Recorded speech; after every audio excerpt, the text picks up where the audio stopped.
The great British child psychiatrist D.W. Winnicott said that fundamentally two things can go wrong in childhood.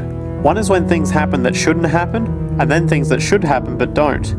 In the first category is the traumatic and abusive and abandonment experiences of my downtown Eastside patients and of many addicts. That's what shouldn't happen but did. But then there is the non-stressed, attuned, non-distracted attention of the parent every child needs, that very often children don't get. They're not abused, they are not neglected, and they're not traumatized, but what should happen, the presence of the emotionally available nurturing parent, is just not available to them because of the stresses in our society and the parenting environment.